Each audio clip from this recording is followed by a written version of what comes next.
지난 시간에 이어서 영천의 새 가족을 위한 건강한 교회 생활, 오늘은 인간과 예수 그리스도라는 제목으로 공부하고자 합니다. 먼저 하나님께 지음을 받은 인간에 대한 공부입니다. 여호와 하나님이 땅에 흙으로 사람을 지으시고 생기를 그 코에 불어넣으시니 사람이 생명이 되니라 라고 합니다. 기독교인에게 있어서 하나님을 아는 지식 못지않게 중요한 것은 자기를 아는 것입니다. 종교개혁자 요한 칼빈은 기독교 강요 서문에서 하나님을 아는 지식과 사람을 아는 지식은 별개의 것이 될 수 없다라고 정의합니다. 사람이 하나님에 관한 지식만 있고 사람에 관한 지식이 없으면 그는 현실 세계에서 떨어진 망상가, 공상가, 이상에 빠져버린 신비주의자가 되어버리고 맙니다. 세상을 모른다 이거지요. 사람이 사람을 아는 지식만 있고 하나님에 관한 지식이 없으면 자기가 최고인 줄 압니다. 그는 교만한 사람이 되고 인본주의자가 되어서 멸망에 이르게 됩니다. 그렇기 때문에 사람이 하나님을 아는 지식과 사람을 아는 지식의 균형을 이룰 때에 균형 잡힌 인격체, 온전한 지식의 사람이 된다고 칼빈은 그렇게 정의합니다. 참으로 옳은 말입니다.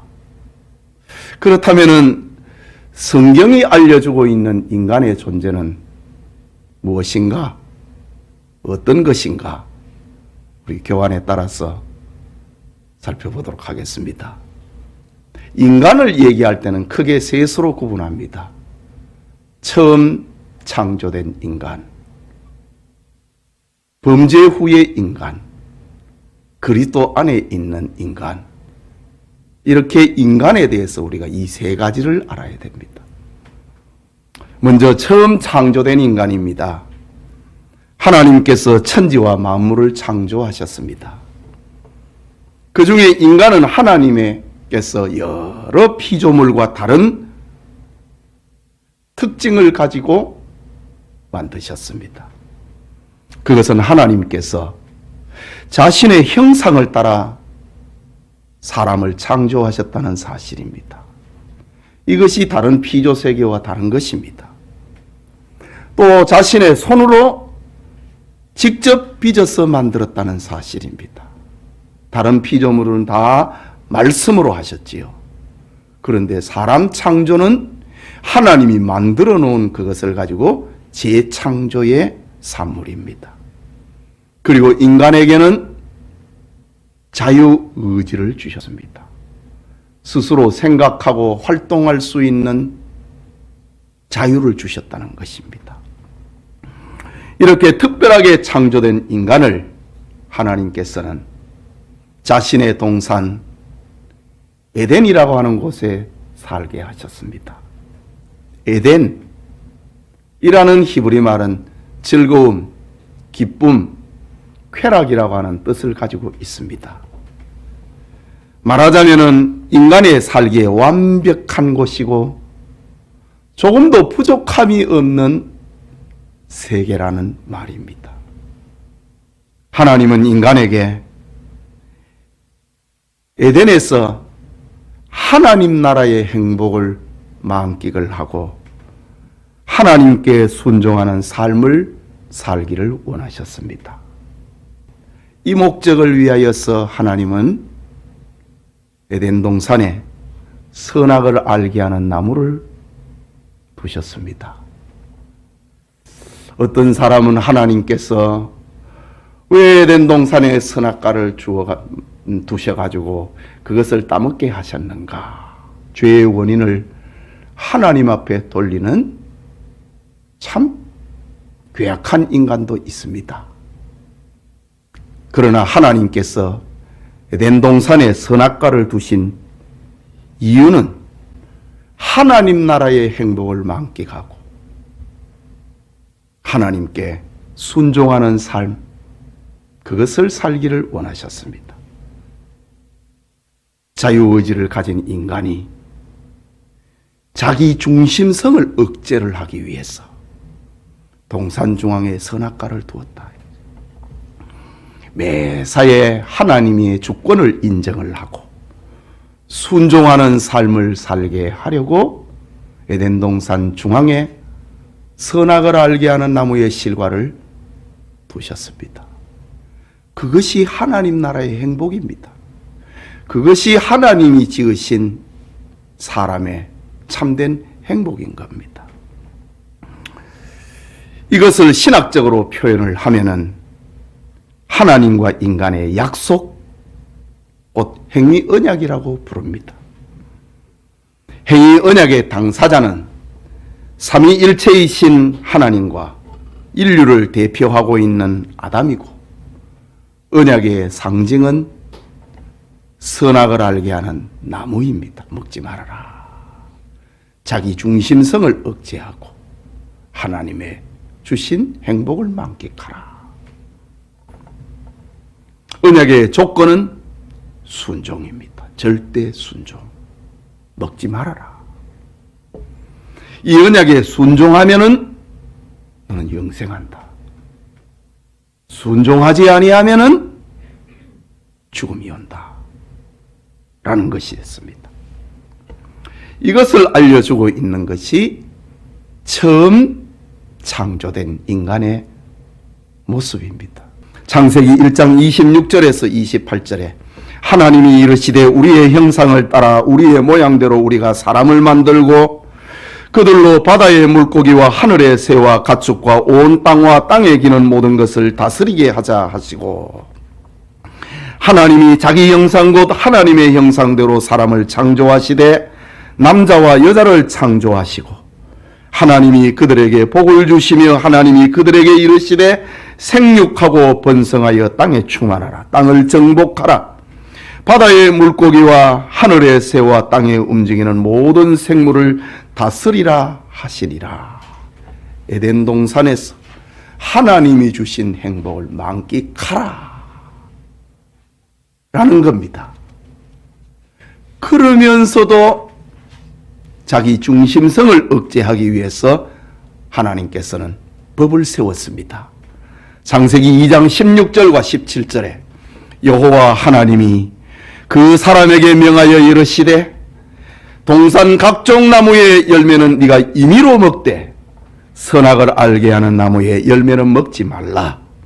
네가 먹는 날에는 반드시 죽으리라 하시니라. 이것이 사람의 기원입니다. 처음 창조된 인간의 모습입니다. 이런 인간을 알았다면 그 다음의 인간은 어떤 것인가? 범죄 후의 인간입니다. 인류의 조상 아담과 하와는 하나님께 위임받은 권위로 하나님의 나라인 에덴 동산에서 피조물의 왕노릇을 하며 영광을 하나님께 올려드리는 예배적인 삶을 살았습니다. 하나님의 형상을 만끽하면서 살았습니다. 그러나 아담의 아내 하와가 뱀으로 가장된 사탄의 유혹을 받습니다.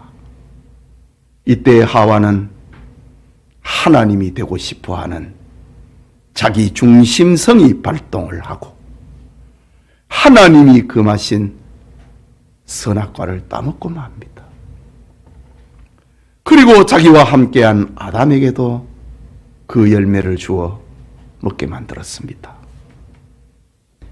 이것을 우리는 인류의 타락, 곧 원죄라고 부릅니다.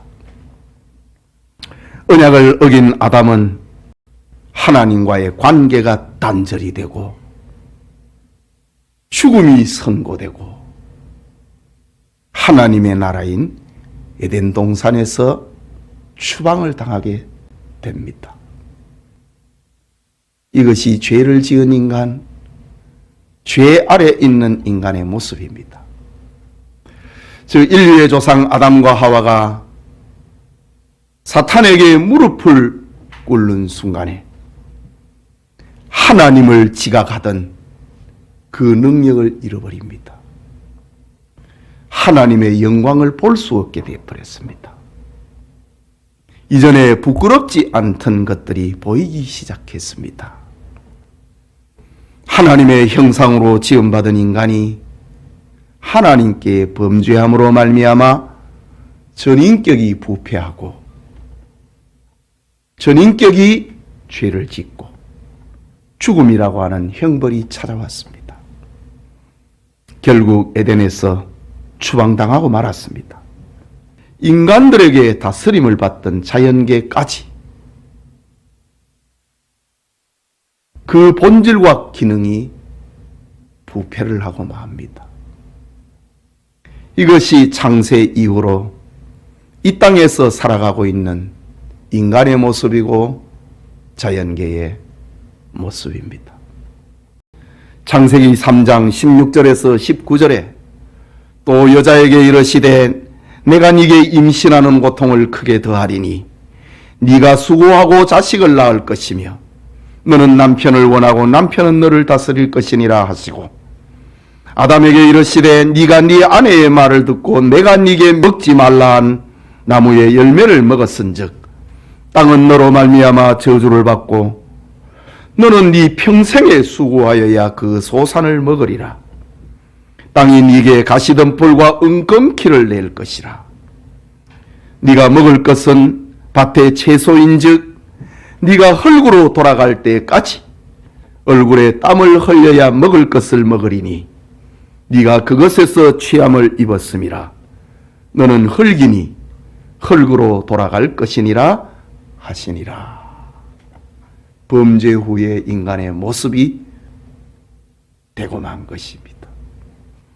로마서 5장 12절에는 그러므로 한 사람으로 말미암아 죄가 세상에 들어오고 죄로 말미암아 사망이 들어왔나니 이와 같이 모든 사람이 죄를 지었으므로 사망이 모든 사람에게 이르렀느니라. 아담의 후손된 모든 인류는 죄 가운데 그리고 죽음의 공포 속에 살게 되었다고 하는 선언입니다. 그 결과 인간의 모습은 어떠합니까? 하나님을 아는 바른 지식을 잃어버렸습니다. 눈이 어두운 사람이 더듬는 것처럼 하나님을 아는 바른 지식을 잃어버린 사람들에게 일어나는 현상. 로마서 1장 21절에서 23절에 하나님을 알되 하나님을 영화롭게도 아니하며 감사하지도 아니하고 오히려 그 생각이 허망하여지며 미련한 마음이 어두워졌나니 스스로 지혜 있다 하나 어리석게 되어 썩어지지 아니하는 하나님의 영광을 썩어질 사람과 새와 짐승과 기어다니는 동물 모양의 우상으로 바꾸었느니라. 이것이 세상에 있는 종교입니다. 로마서 8장 22절에는 피조물이 다 이제까지 함께 탄식하며 함께 고통을 겪고 있는 것을 우리가 아느니라. 피조세계는 순수하게 하나님의 영광을 드러내도록 그렇게 지음을 받았습니다. 그러나 사람이 죄를 지음으로 말미암아 이 자연계가 망가져 버렸습니다. 이것이 전부인가? 이것이 인간에 대한 지식의 전부인가? 아닙니다. 우리가 인간에 대한 바른 지식을 알아야 되는 것, 중요한 것 한 가지가 더 있습니다.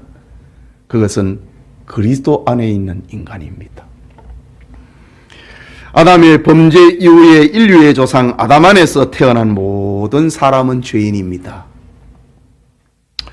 성경은 이런 인간의 상태를 가리켜서 로마서 3장에 기록된 바 의인은 없나니 하나도 없으며 깨닫는 자도 없고 하나님을 찾는 자도 없고 다 치우쳐 한 가지로 무익하게 되고 선을 행하는 자가 없나니 하나도 없도다.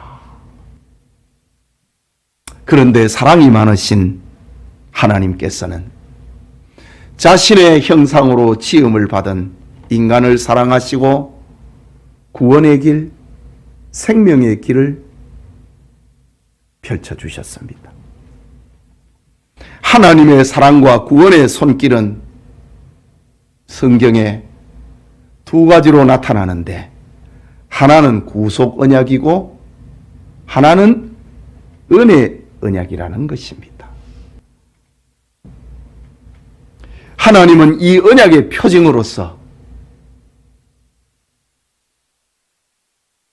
선악과를 먹고 부끄러워하고 있는 아담과 하와에게 가죽옷을 만들어서 범죄한 아담과 하와에게 입혀주심으로 수치를 가리는 길을 열어주었습니다. 구속 언약, 은혜 언약의 상징입니다. 자, 그러면은 이 구속 언약이 무엇인가? 구속 언약이라고 하는 것은 아담과 하와의 범죄 이전에, 역사세계 이전에, 창조세계 이전에 삼위일체 하나님 사이에서 이루어진 거룩한 언약입니다. 성경에는 이 구속 언약을 표현하는 장면이 여러 곳에서 등장을 하고 있는데 전지하신, 다 알고 계신 삼위일체의 대표이신 성부 하나님과 구원받을 하나님의 백성의 대표인 성자 예수님 사이에서 맺은 구원 언약입니다. 성부와 성자 사이에 이런 영원한 평화의 언약, 이 언약이 없었다면 인류는 영원한 죽음의 고통에서 벗어나지 못했을 것입니다. 하나님의 이 구속 언약, 전지하신 성부 하나님과 인간 구원의 대표자가 되시는 성자 예수님과의 맺은 그 언약이 있기 때문에 우리는 죄의 두려움에서 벗어날 수 있게 되는 겁니다. 그렇다면 이 구속 언약에 대한 성경적 증거가 무엇인가? 에베소서 1장 4절에서 6절에 곧 창세전에 그리스도 안에서 우리를 택하사 우리로 사랑 안에서 그 앞에 거룩하고 흠이 없게 하시려고 그 기쁘신 뜻대로 우리를 예정하사 예수 그리스도로 말미암아 자기의 아들들이 되게 하셨으니 이는 그가 사랑하시는 자 안에서 우리에게 거저 주시는 바 그의 은혜의 영광을 찬송하게 하려는 것이라. 이것이 우리에게 소망이고 구원의 뿌리가 되는 겁니다.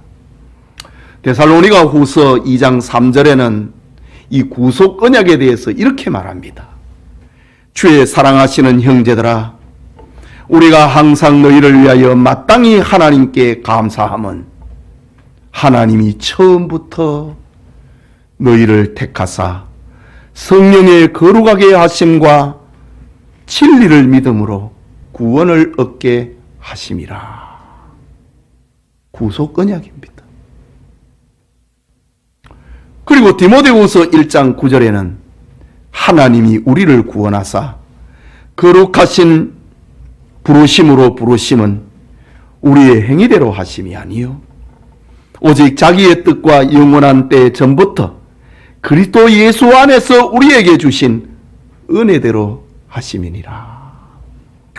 그러니까 이 구속 언약의 이 대상이 되고 있는 택자 구원은 행위로 하는 게 아니라 이거지. 하나님의 은혜라고 하는 겁니다. 우리는 이 구속 언약의 대상이 된 사람이 누구인지 모릅니다. 그래서 전도는 하나님의 택자를 찾아내는 겁니다. 내가 신자를 만들어내는 게 아닙니다. 하나님이 정해놓은 사람을 찾아내는 겁니다. 그것이 전도로 나타나는 겁니다. 이 구속 언약이 눈에 보이는 언약으로 나타난 것이 은혜 언약이라는 겁니다. 구속 언약이 성부 하나님께서 죄인된 인간을 구원하시기 위해 영원전에 성자 하나님과 세우신 계획이라면 은혜 언약은 그것의 성취라고 말할 수 있다. 말하자면 은혜 언약의 당사자는 하나님과 선택받은 인간이고 언약의 중보자는 예수 그리스도 안에서라고 했으니까 예수 그리스도이고 은혜 언약의 당사자는 말씀드린 것처럼 하나님과 선택된 인간이고 언약의 중보자는 예수 그리스도고 언약의 조건은 은혜와 믿음입니다. 그 언약의 축복은 하나님의 자녀가 되고 구원받는 것입니다. 이것이 우리 사람을 알아가고 있는 내용입니다. 하지만 하나님의 은혜 언약과 그 계획 안에 있지 않는 사람을 가리켜 육이라고 부릅니다. 그 성경적 근거가 무엇인가? 예레미야 32장 38절에서 41절에 그들은 내 백성이 되겠고 나는 그들의 하나님이 될 것이며 내가 그들에게 한 마음과 한 도를 주어 자기들과 자기 후손의 복을 위하여 항상 나를 경외하고 내가 그들에게 복을 주기 위하여 그들을 떠나지 아니하리라 하는 영원한 언약을 그들에게 세우고 나를 경외함을 그들의 마음에 두어 나를 떠나지 않게 하고 내가 기쁨으로 그들에게 복을 주어 정령이 나의 마음과 정신을 다하여 그들을 이 땅에 심으리라. 누구인지 알지 못하지만은 은혜 언약 아래에 있는 인간의 모습을 이렇게 표현하고 있습니다. 베드로전서 1장 2절에는 곧 하나님 아버지의 미리 아심을 따라 성령의 거룩하게 하심으로 순종함과 예수 그리스도의 핏뿌림을 얻기 위하여 택하심을 입은 자들에게 편지하노니 은혜와 평강이 너희에게 더욱 많을지어다. 사도행전 13장 48절에는 이방인들이 듣고 기뻐하여 하나님의 말씀을 찬송하며 영생을 주시기로 작정된 자는 다 믿더라. 누가 택자인지 모르는데 하나님으로부터 영생 주시기로 작정된 사람은 믿더라는 겁니다. 이게 전도입니다.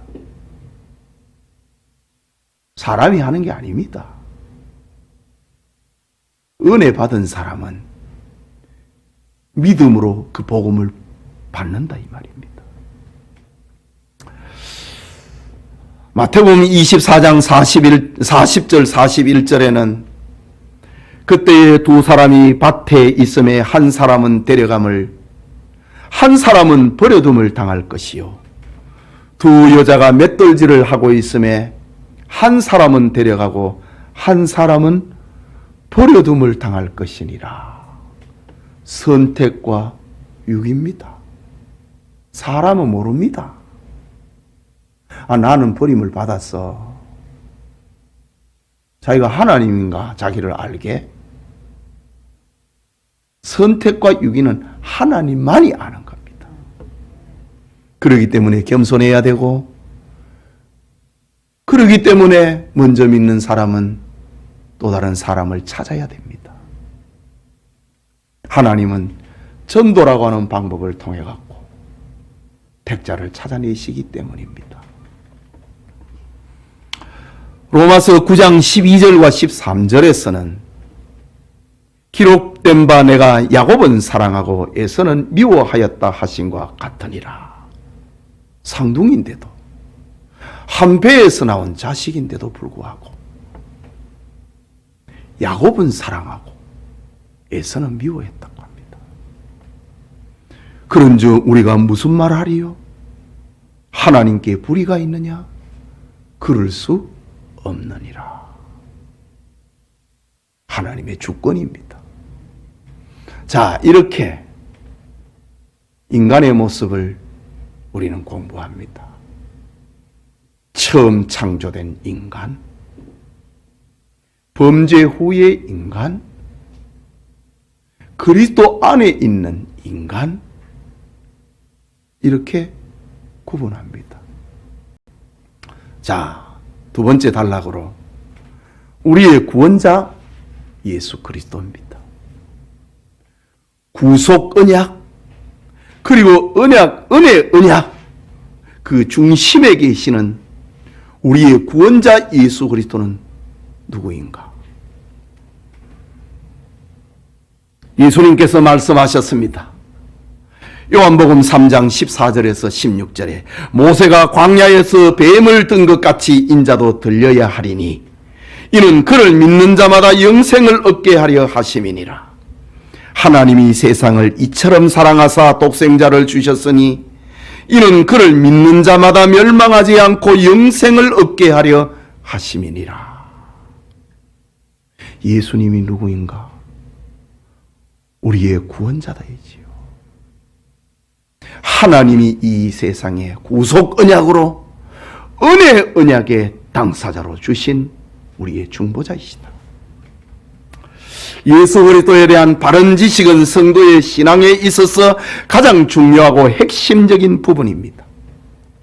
또한 기독교가 진정한 구원 종교냐 아니면 멸망 종교냐, 신본주의 신약이냐 아니면 인본주의 자유주의 신약이냐를 판단하는 그 기준이 바로 예수님을 어떻게 보고 있느냐는 겁니다. 예수님이 어떤 분인지 모르고 믿는 것은 참된 신앙이 아닙니다. 그렇다면 예수님에 대해서 좀 더 알아도록 가도록 하겠습니다. 예수님에 대해서 크게 네 가지를 우리가 생각을 합니다. 첫째는 하나님의 아들이신 예수 그리스도입니다. 하나님의 아들이신 예수님은 지금으로부터 2000년 전에 유대 땅 베들레헴이라고 하는 작은 마을에 탄생을 하셨습니다. 하지만 예수님의 출생은 세상 사람들과는 달랐습니다. 그는 하나님의 성령으로 동정녀 마리아에게 잉태되어 출생했기 때문입니다. 사람의 방법이 아니라 육신의 정을 통하지 아니하고 하나님의 방법으로 잉태되고 출생하셨습니다. 성령으로 출생하신 예수님은 세상에서 33년을 사셨는데 30년은 나사렛에서 육신의 부모를 섬기셨고 마지막 3년은 하나님 나라의 일을 선포하고 기적을 행하시고 자신이 하나님의 나라임을 증거하는 공생애를 사셨습니다. 예수님이 하나님의 아들이라고 하는 말은 죄인을 구원하기 위해 오신 하나님의 약속 성취라는 말입니다. 구속 언약, 은혜 언약을 성취하기 위해서 예수님께서는 이 땅에 하나님의 아들로 오셨습니다. 하나님의 아들이신 예수님에게는 여러 가지 명칭이 있는데 주, 그리스도, 인자, 하나님의 아들, 임마누엘이라고 하는 여러 수식어가 예수님에게 따르게 됩니다. 자, 하나님의 구속 언약, 은혜 언약의 결과로 오신 예수님에 대한 그것을 지원하고 있는 성경 구절이 무엇인가? 성경이 뭐라고 말하고 있는가? 이것이 핵심이지요. 아무리 유창한 강연을 한다 할지라도 성경의 지지를 얻지 못하면 그것은 사설에 불과한 것입니다. 창세기 3장 15절에 하나님이 하신 말씀, 내가 너로 여자와 원수가 되게 하고 이 후손도 여자의 후손과 원수가 되게 하리니 여자의 후손은 내 머리를 상하게 할 것이요 너는 그의 발꿈치를 상하게 할 것이니라. 여자의 후손으로 메시아 예수님 하나님의 아들이 오신다는 말입니다. 그가 하와를 미혹을 하고 이 세상에 죄를 가져왔던 그 사탄의 머리를 깰 것이다. 그러나 너도 몸부림을 한다. 그 몸부림은 여자의 후손의 발꿈치를 상하게 하는 것이다. 예수님의 십자가 죽음을 말하는 겁니다. 3일 만에 부활했기 때문에 죽음의 흔적만 가지고 있을 뿐입니다. 발꿈치를 상할 정도입니다.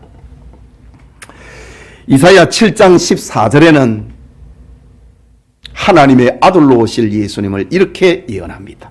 그러므로 주께서 친히 징조를 너희에게 주실 것이라. 보라, 처녀가 잉태하여 아들을 낳을 것이요 그의 이름을 임마누엘이라 하리라. 하나님의 약속이라고 할 것이다. 하나님이 함께하나 사람이다 라고 말할 것이다. 마태복음 3장 17절에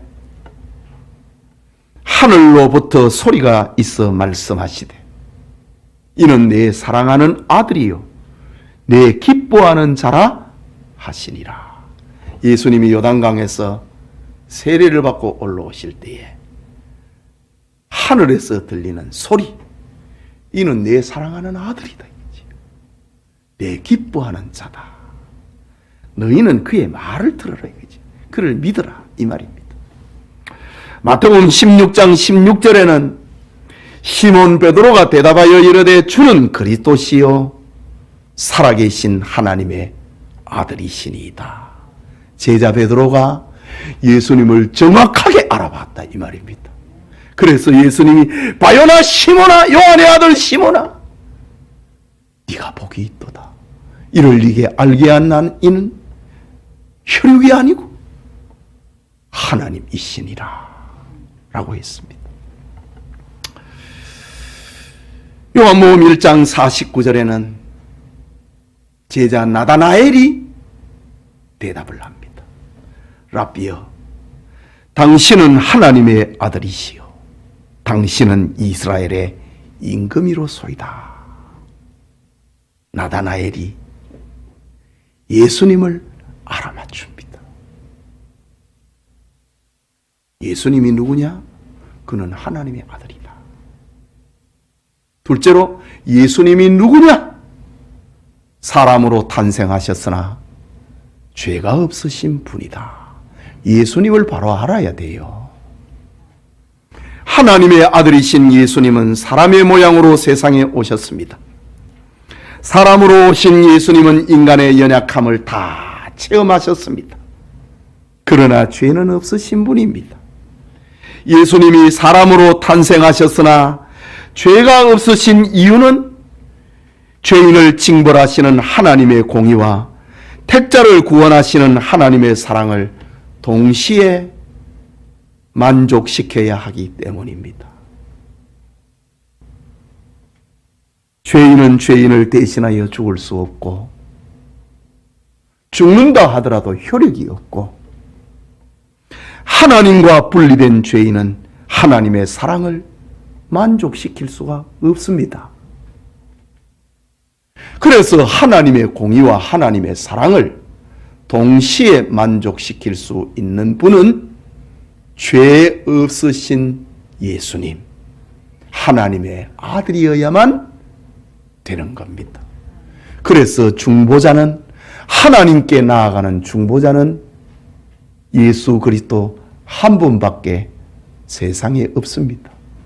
천하 인간에 구원 얻을 만한 다른 일을 주신 적이 없다고 성경은 말하고 있습니다. 이런 의미에서 예수님은 우리를 하나님 앞에 데려가는 대제사장이고 하나님의 메시지를 우리에게 전달해 주는 참된 선지자고 우리를 하나님의 사람으로 하나님의 백성으로 살게 만드는 참된 왕이십니다. 이것을 지지하고 있는 성경 이사야 53장 5절과 6절에 그가 찔림은 우리의 허물 때문이요 그가 상함은 우리의 죄악 때문이라 그가 징계를 받음으로 우리는 평화를 누리고 그가 채찍에 맞음으로 우리는 나음을 받았도다. 우리는 다 양 같아서 그릇 행하여 각기 제 길로 갔거늘 여호와께서는 우리 무리의 죄악을 그에게 담당시키셨도다. 중보자이신 예수님입니다. 히브리서 4장 15절에는 우리에게 있는 대제사장은 우리의 연약함을 동정하지 못하실 이가 아니요 모든 일에 우리와 똑같이 시험을 받으신 이로되 죄는 없으시니라. 죄가 없으신 예수님이다. 그래야 하나님의 사랑과 공의를 만족시킬 수 있다는 거죠. 또 히브리서 2장 17절과 18절에 그러므로 그가 범사에 형제들과 같이 되심이 마땅하도다. 예수님이 범사에 우리와 같이 되심이 마땅하도다. 이는 하나님의 일에 자비하고 신실한 대제사장이 되어 백성의 죄를 속량하려 하심이라. 그가 시험을 받아 고난을 당하셨은즉 시험받는 자들을 능히 도우실 수 있느니라. 죄가 없으신 예수님, 그 예수님을 우리가 알아가는 겁니다. 세 번째로 예수님이 누구신가? 십자가에 못 박혀 죽으셨으나 부활하시고 승천하신 예수님입니다. 세상에 오셔서 33년을 사신 예수님의 최후는 사랑하는 제자들과 자기 백성들에게 버림을 받고 본디오 빌라도에 의해서 십자가에 못 박혀 죽으심입니다. 그러나 예수님은 성경대로 죽으셨고 성경대로 3일 만에 부활하셨고 하늘로 승천하셨습니다. 예수님의 죽으심은 우리의 죄를 위함이고 예수님의 부활은 우리를 의롭게 하기 위함입니다. 부활하신 예수님은 40일 동안 자신의 부활을 증거하셨고 제자들이 보는 눈앞에서 구름을 타고 하늘로 올라가셨습니다. 승천하신 예수님은 지금 하나님의 보좌 우편에 앉아 계십니다. 그리고 우리를 위하여 지금도 간구하고 기도하고 계십니다. 이것을 우리가 주일마다 고백하고 있는 사도신경의 한 부분입니다. 로마서 4장 25절에 예수는 우리가 범죄한 것 때문에 내줌이 되고 또한 우리를 의롭다 하시기 위하여 살아나셨느니라 라고 합니다. 누가복음 24장 39절에 내 손과 발을 보고 나인 줄 알라. 또 나를 만져보라. 영은 살과 뼈가 없으되 너희의 보는 바와 같이 나는 있느니라. 영으로만 부활한 게 아니고 살과 몸을 가지신 그 몸이 부활했다. 날 만져봐라 라고 말씀합니다.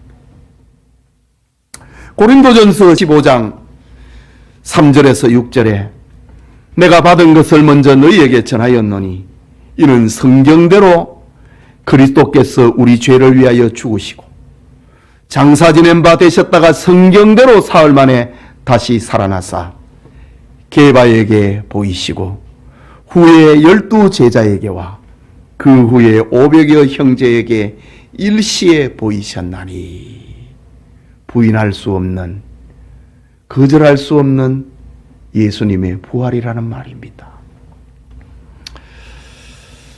마가복음 16장 19절에 주 예수께서 말씀을 마치신 후에 하늘로 올려지사 하나님 우편에 앉으시니라. 부활하신 예수님이 지금 어디 계시냐? 승천하셨고 하나님 우편에 앉아 계신다. 거기서 뭐 하느냐? 기도하고 있다.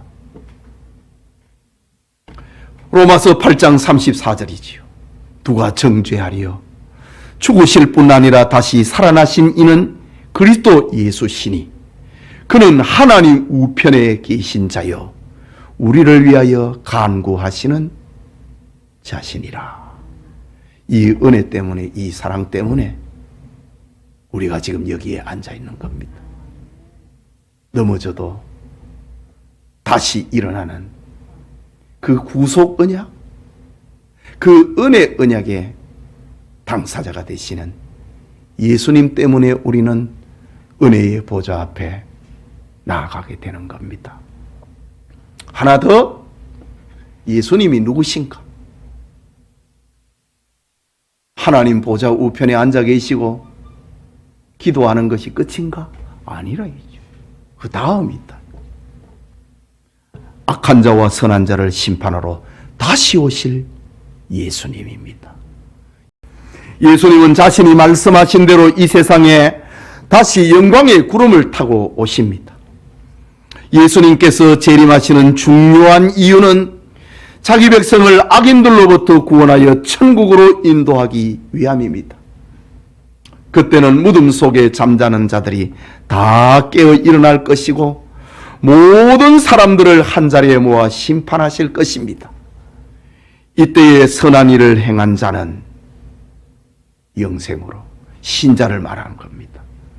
악한 일을 행한 자는 불신자를 말합니다. 영벌로 심판하십니다. 심판주가 되십니다. 심판주로 다시 오십니다. 성경은 데살로니가전서 4장 16절과 17절에 주께서 호령과 천사장의 소리와 하나님의 나팔 소리로 친히 하늘로부터 강림하시리니 그리스도 안에서 죽은 자들이 먼저 일어나고 그 위에 우리 살아남아 있는 자들도 그들과 함께 구름 속으로 끌어올려 공중에서 주를 영접하게 하시리니 그리하여 우리가 항상 주와 함께 있으리라.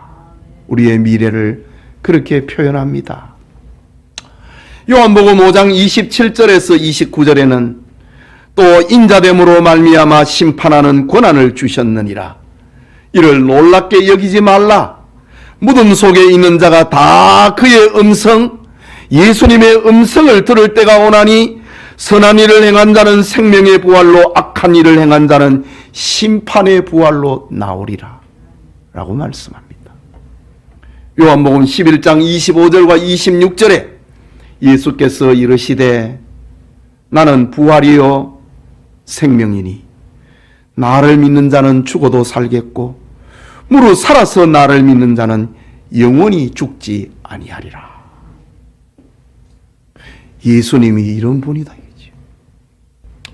마태복음 25장 46절에 그들은 영벌에, 불신자를 두고 하는 말입니다. 의인들은 영생에 들어가리라. 이것이 예수님의 재림 때에 일어날 일들입니다. 우리 교환에 따라서 예수님은 어떤 분이신가? 이렇게 네 가지를 정리를 합니다. 그러면은 구주 예수님을 향한 우리는 어떤 자세를 가져야 할 것인가? 하나님의 아들이요 세상의 구주로 오신 예수님을 우리는 구원의 주님으로 영접을 해야 합니다. 영접이라고 하는 말은 사탄의 미혹을 받아 스스로 하나님이 되려는 나 중심에서 구주 예수님 중심으로의 삶의 전환을 의미합니다. 에덴의 영적 회복을 말합니다.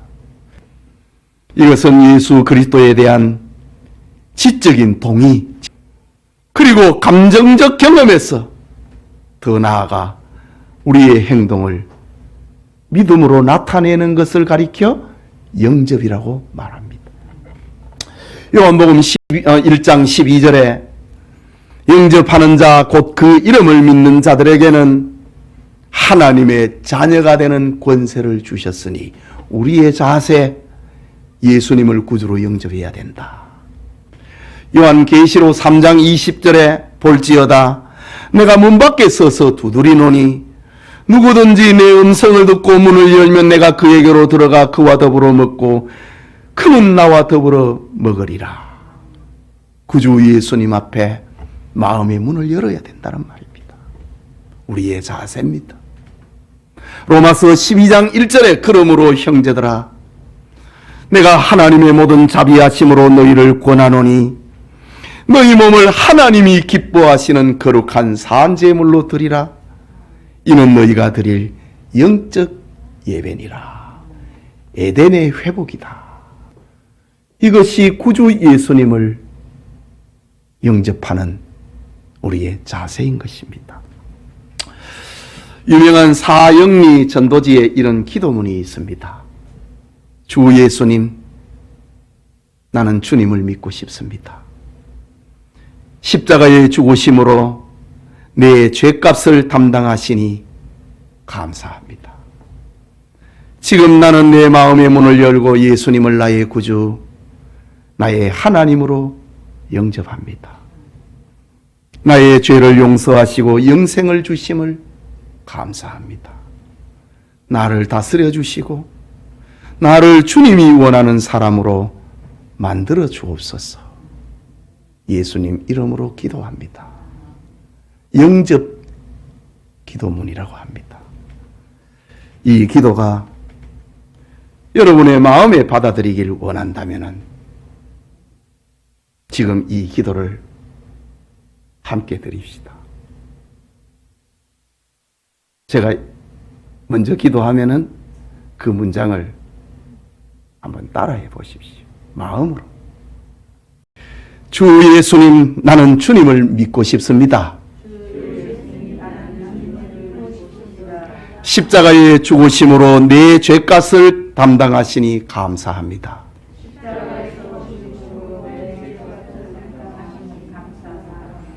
지금 나는 내 마음의 문을 열고 예수님을 나의 구주, 나의 하나님으로 영접합니다.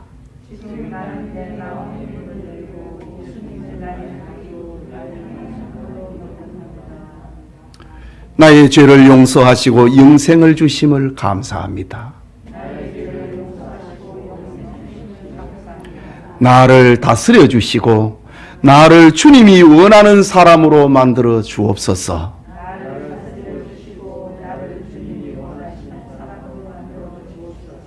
예수님의 이름으로 기도합니다. 예수님께서 자신의 약속대로 여러분에게 임재하게 될 것입니다. 오늘은 이렇게 인간이 누구인가? 예수님이 누구인가? 이렇게 공부를 해봅니다. 기도합시다.